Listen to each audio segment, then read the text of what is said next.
Hey, thanks for joining me in my latest video. Today I'm going to be visiting the Imperial War Museum. This is in southwest London. The last time I was here I was a schoolboy, so I think it's rather appropriate that I visit. I grew up next to the Imperial War Museum near Duxford, which I visited many times, and obviously in my travels I like to go to these sorts of museums. So the benefit of this museum, it's free, so poor form on me that I haven't visited more frequently. Anyway, let's go have a look. Thanks for joining me. So in today's video I'm going to be exploring the First World War exhibition of the Imperial War Museum.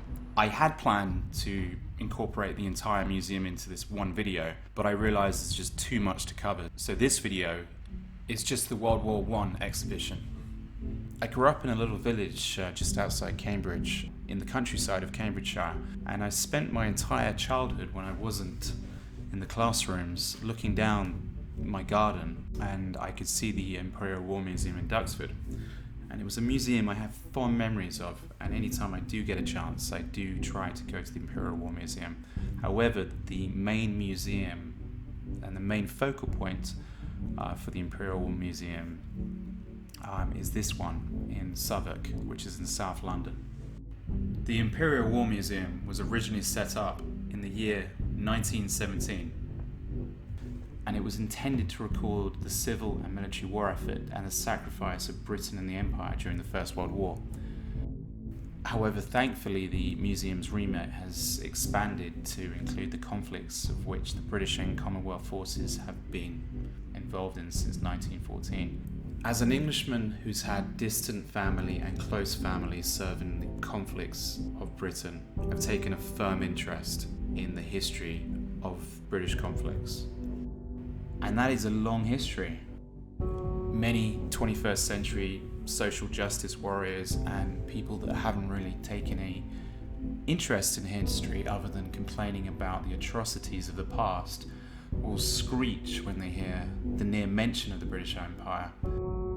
However, it had a monumental impact, positive and negative, on the world. And in my mind, if it wasn't for our forefathers, and I know many people from all over the world are connected to the British Empire if you go back far enough. If it wasn't for them, we possibly wouldn't have made the technological strides that we've made today. You possibly wouldn't be listening to my voice on YouTube. You wouldn't be watching this on your phone or your laptop, because without the technological advance caused by warfare, I hate to say it, but we could still be stuck plowing the fields with basic animals and basic farming equipment. Of course that is debatable, but many philosopher and many historian has made the case for the fact that war brings innovation, but also sadly we have to remember war brings the huge loss of life. The timeline that led up to the start of the First World War is fascinating, and I urge you, if you haven't studied the history of World War I and the history that came before it, it has to be on your to-do list. The timeline is fascinating. This tabletop that I'm filming right here kind of gives a slight build-up into what happened prior to World War I and how it all kicked off, really. Regular viewers of this channel might remember the video where I found myself in the former Yugoslavia, in the country that we now call Bosnia, in Bosnia's capital, Sarajevo. And it was in Sarajevo where I had the pleasure, actually hold that, pleasure's probably not the best way to describe it, but I had the experience of walking over the same bridge that the Archduke Franz Ferdinand of Austria and his wife Sophie were assassinated by the Bosnian Serb nationalists, which effectively kicked off World War I. If that had not happened, World War I may not have happened, although some say that it was going to happen anyway. That was just literally the spark that set it all off, but it was ready to go any moment. So once Franz Ferdinand and his wife were dead, within 1 month, World War I had begun when Austria and Hungary declared war on Serbia. What quickly followed was Germany declaring war on Russia, France, Belgium, and then the United Kingdom, Great Britain, What? This is massively unacceptable. So obviously then declared war on Germany and Austria, and also Russia, which may not have been wise, but it did. And then everyone decided to get involved, including Montenegro, even the superpower back then, Japan, decided to get involved by declaring war on Germany, which obviously turned out to be their allies in World War II. The first real significant battle of World War I happened September 6, 1914. It was the Battle of the Marne. The Germans that day advanced to within 30 miles of Paris. But over the next 2 days, the French decided it was probably inappropriate to be waving the white flag. So they sent reinforcements, totaling just over 6,000 infantrymen, who were basically transported to the front line in hundreds of French taxis. The Germans then dug in, and this pretty much typified the Western Front for the next 4 years as trench warfare began. The Turks, obviously wanting a piece of the action, decided to go to war with Britain and France. Using their might as the Ottoman Empire, they declared war on their old enemies, Britain and France, in November 1914. And it was from then on, what began on a bridge in Sarajevo was suddenly the war to end all wars. Although sadly now with hindsight, we know this was not the case. But World War I was probably one of the biggest disasters in European history.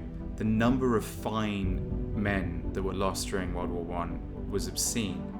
The soldiers that fought in World War I weren't just the common man. They were some of Europe's most prestigious individuals academically, and they had the ability to change the world, ranging from scientists to writers to poets to philosophers to Europe's greatest. These fine men were sent into battle between the years 1914 and 1918, and sadly Europe lost some of its greatest men. And I genuinely don't think in over 100 years that wound has ever really fully healed.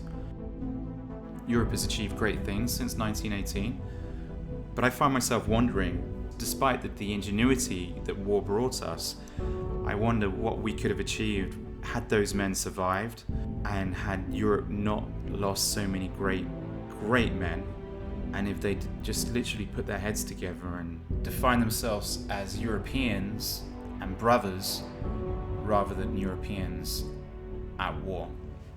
What we could have achieved since.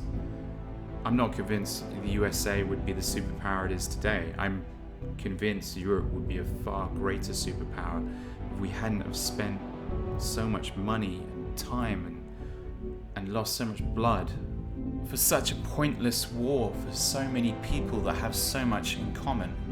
A humble Frenchman is so similar to that of a German, and he is so similar to that of a Dutchman, and he is so similar to that of an Englishman, and the Welsh and the Scottish, and even the Austrians and the Hungarians all have so much in common.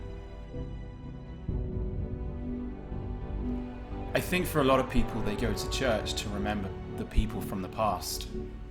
I find myself reflecting on the people from the past, some of which I was related to and some of which I was not, by taking in museums around the world.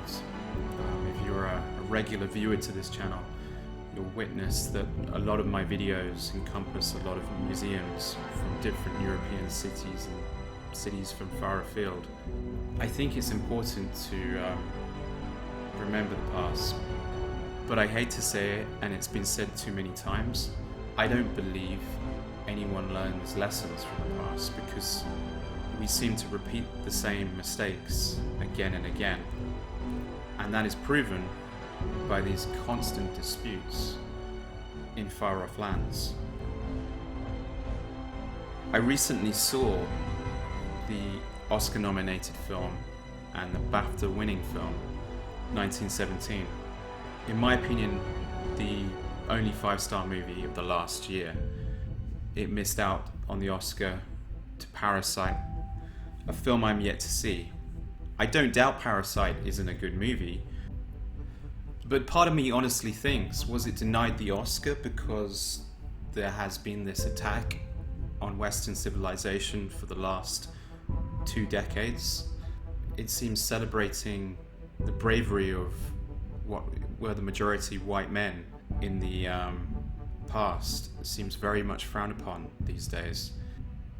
However, the last thing I would like to do while reflecting on this wonderful museum, the Imperial War Museum in central London, is dwell on how the social justice warriors of the world are trying their best to destroy and rewrite history and snubbing those that really should be celebrated. I don't think it's going to happen in my generation. And when I say my generation, I mean, should I make it to the ripe age of 100? Certainly my generation will not forget these men, but my fear is they will be forgotten by future generations, just in the same way that we never really think about the Boer War or the Crimea War or the wars that came before them. And while it is in the past, the Great War that changed the path of Europe and impacted every single life on the continent and shaped it for the next 100 years, I think visiting museums like this should be compulsory. School children up and down the land, all over Europe, all over the West, all over the East as well, because you've got to remember, Japan was involved in this as well. And in my mind, globally, all children should be learning about this war for the next 50 years, for the next 100 years, for the next 1,000 years. But I think we know that's not going to happen. And sadly, there will probably be something far worse in our future, or maybe our grandchildren's future, because no one seems to learn from these mistakes. When I was a schoolboy, one of the things that we did when visiting these sort of museums and learning about the First World War, we were recited poems from poets who were either on the front line in the trenches or somewhere in the war. I remember a few poems, and I think it would be a disgrace if I didn't at least attempt to recite at least a couple of those poems, because I think they're deserving of being recited here. I don't know if I'm going to get done for copyright infringement by reciting these poems, but if you'll bear with me, I'd like it if you listen to a couple of my favourites from my school days. The first poem is by the great Thomas Hardy, and it's called Channel Firing, and he wrote this in 1914 at the start of World War I. That night, your great guns, unawares, shook all our coffins as we lay, and broke the chancel window squares. We thought it was the Judgment Day, and sat upright while drearisome arose the howl of wakened hounds. The mouse let fall the altar crumb, the worms drew back into the mounds. The glebe cow drilled till God called no, its gunnery practice out at sea. Just as before you went below, the world is as it used to be. All nations striving strong to make red war yet redder, mad as hatters, they do no more for Christi's sake than who are helpless in such matters. That this is not the judgment hour, for some of them a blessed thing, for if it were, they'd have to scour hell's floor for so much threatening. Ha ha, it will be warmer when I blow the trumpet, if indeed I ever do, for you are men, and rest eternal sorely need. So down we lay again. I wonder, will the world ever saner be? Said one, then when he sent us under in our indifferent century. And many a skeleton shook his head. Instead of preaching 40 year, my neighbour parson thirdly said, I wish I'd stuck to pipes and beer. Again the guns disturbed the hour, roaring their readiness to avenge, as far as inland as Stoughton Tower, and Camelot, and starlit Stonehenge. And that was Channel Firing by Thomas Hardy. By the time World War I had ended, roughly 10 million soldiers had lost their lives. along with 7 million civilians. As I said before, the horror of the war and its aftermath altered the world for decades, in my mind at least a century.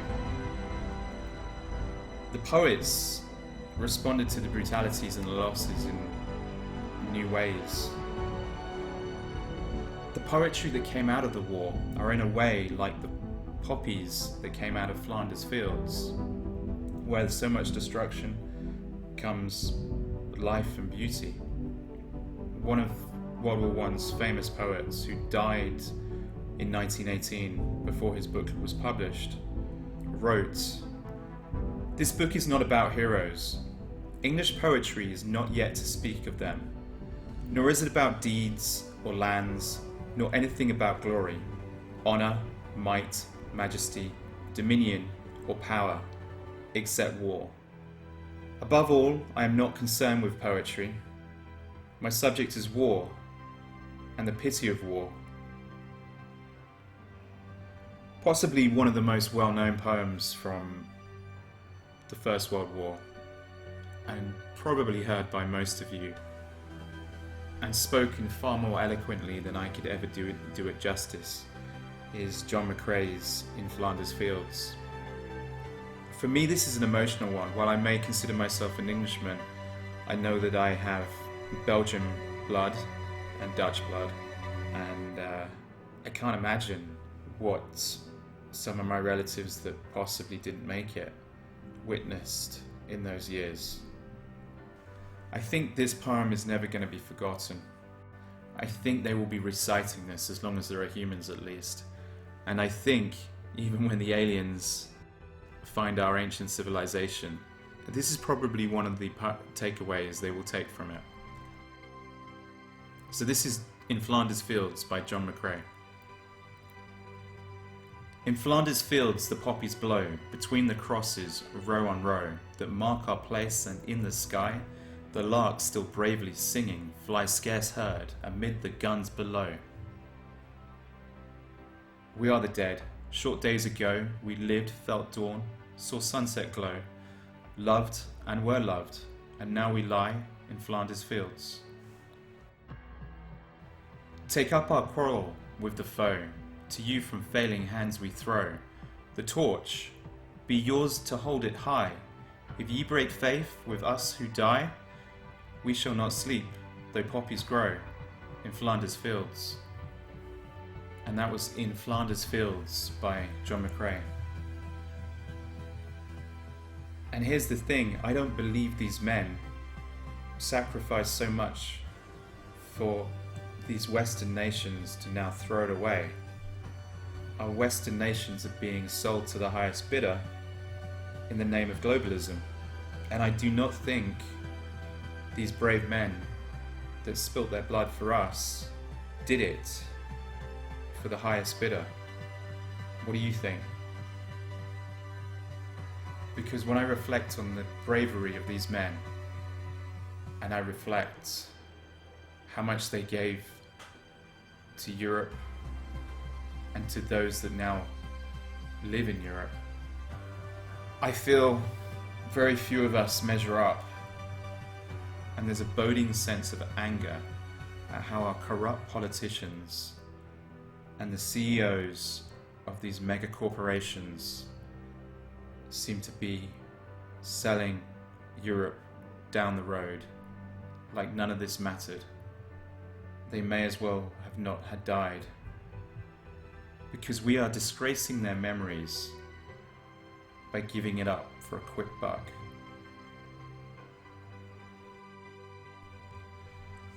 Lest we forget those that profited from World War I. You have to remember the USA was actually neutral to this war between 1914 and 1917. And during that period, what is shocking, the American gross national product increased by 20%, mainly on the back of manufacturing, which was up by 40% between 1914 and 1917. The reason being, the Allied powers purchased over $3 billion in wartime orders and borrowed over $2 billion in bonds.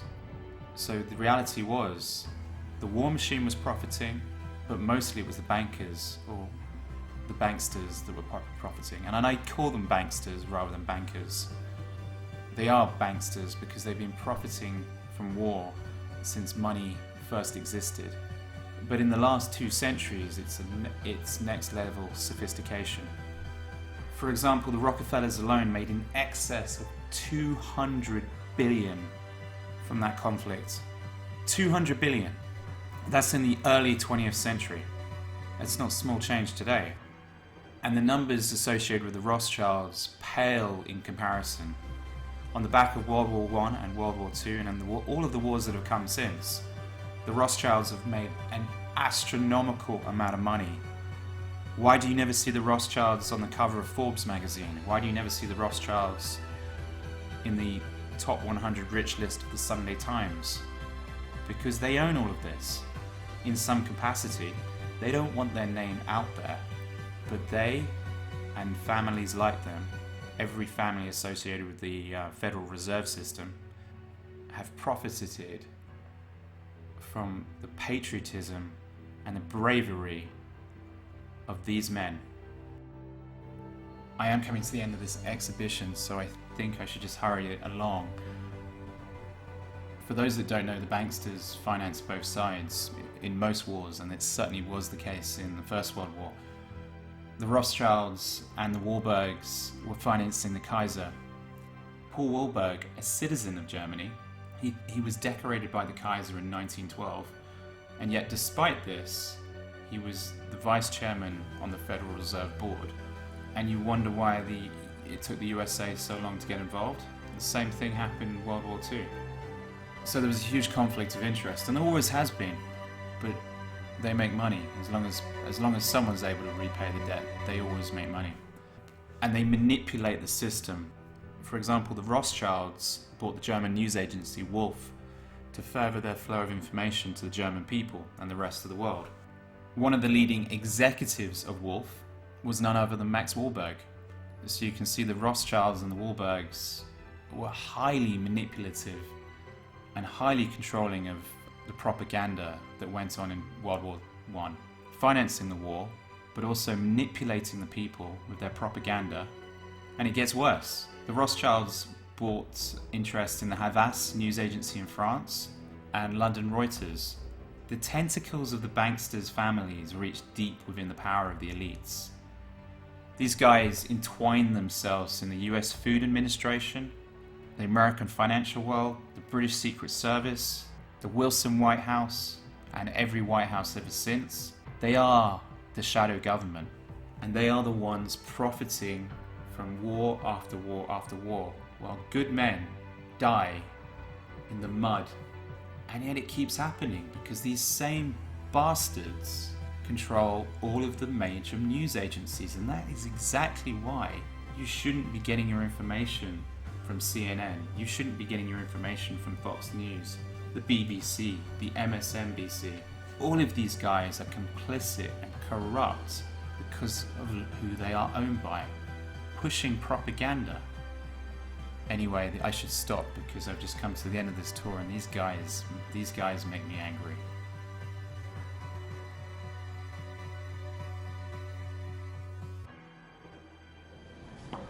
Well, there we go. There's the First World War exhibition, and I have to say, very impressive.